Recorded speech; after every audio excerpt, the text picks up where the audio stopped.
Hey guys, Tay here and welcome to another Call of Duty Ghosts video for you today. Now I've got for you what I think is the best class setup for Call of Duty Ghosts, and I've taken a bit of time making this. I know a lot of other people have just whacked them out there the day the game came out, but honestly there's no point in that because they haven't played enough of the game to get a good feel of all the weapons. So I've taken my time, gone through quite a few of the more popular weapons, and honestly I think this class setup you'll really like, and it's the one I prefer, it's the one I play with most. So let's just jump into it right now. So this is the class that you can see on screen. It's an assault rifle called the MSBS, and it actually starts off as a 3-round burst weapon, but I've never used it as a 3-round burst. I just whacked it straight up into fully automatic mode using the fully automatic modifier add-on that you can put, the attachment that you can put onto the weapon, and it makes this gun an absolute beast. Let me tell you guys, it's one of those guns that you don't expect because it is a 3-round burst weapon, but people forget that you can add that modifier on to make it a fully automatic weapon, and it just takes it to a whole new level, seriously. Other than that, I just added a foregrip onto the weapon because changing it from a semi to a fully automatic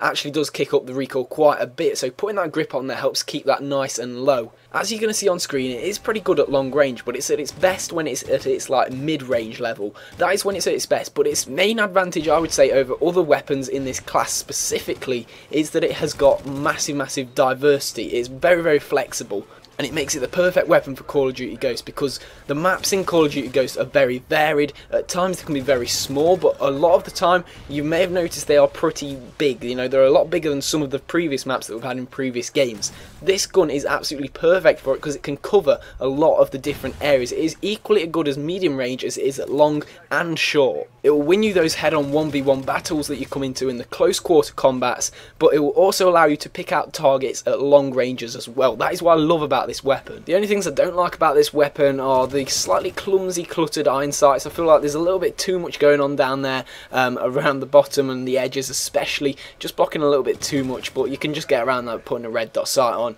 And also at really long range, if you're shooting, you will get a little bit more recoil than you bargained for, so do use kind of like just burst it like you will do with a 3-round burst weapon. Just do that and you'll be fine. But yeah, that's normally just for the super long range things. You probably do that anyway without even knowing. So yeah, let's move on to the secondary weapon now, which I've chosen. It's pretty much the only one that you can choose because the other lot aren't too great. So I've chosen the PDW pistol, which is the only 3-round burst pistol, the only one that isn't single fire.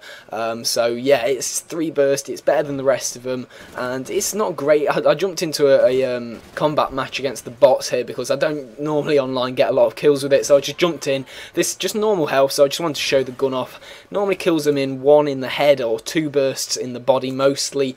From long range it's not great, but you know, it's the best weapon going out there for the secondary. So yeah, that is that. The tactical and lethal grenades, pretty much up to you what your personal preference is. My personal preference for the tactical grenade is what you can see on screen, the concussion. I don't know, it's just standard, it's old school, I just like what it does. The lethal, I'm not too sure about which one's my favourite at the minute, so I've just gone for the standard grenade, but of course you can change it up there to what you want.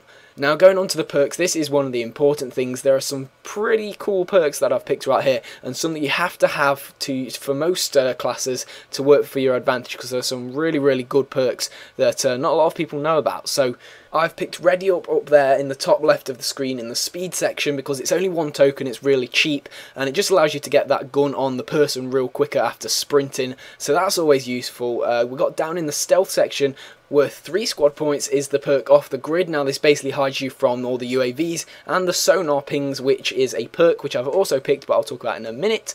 So yeah, it hides you from that stuff and lets you get around the map a little bit easier. I know a lot of people, especially at the start, are going to have those SATCOMs up because they're just default, can't bother to change them, so there's a lot of them running, especially at the start of the game. So get this perk on, you'll get hidden from those sonar pings and those SATCOMs, and yeah, going to make your life a little bit easier. So the next perk that I've picked is called Amplify, and basically it allows you to hear the enemy footsteps really loud. So this is especially useful if you're a headset user. If you are, you've just got to have it. It's one of those perks, it is absolutely, you will not be able to live without it once you've used it.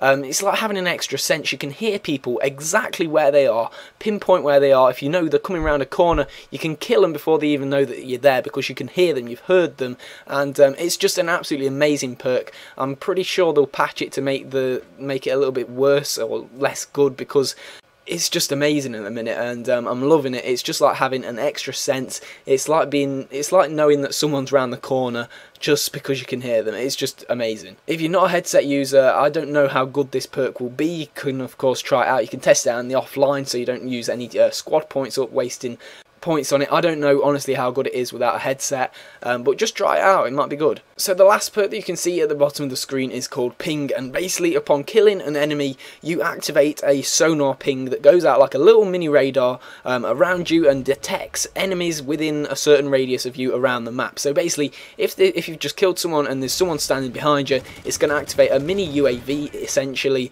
and you're going to be able to see them on your minimap as a red dot. So that is also useful. Not a lot of people actually use that, so it's a really useful perk. All these perks I think are really good, especially if you've got a headset. You've got to have that amplify perk in there. It's really good. I hope you've enjoyed this class setup. Give it a go. This gun, honestly, I've used a lot of assault rifles. That seems to be the best class of weapon to use for the maps, and this is the best assault rifle that I've used. So just try it out. It's really good. I really like it. Of course, it is only my personal opinion, but it does the job for me. So thank you very much for watching, guys.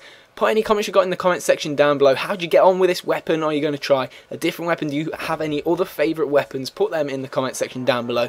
A quick like, as always, would be really appreciated. Subscribe for loads more COD Ghost news, and I'll see you all in a bit. Ciao.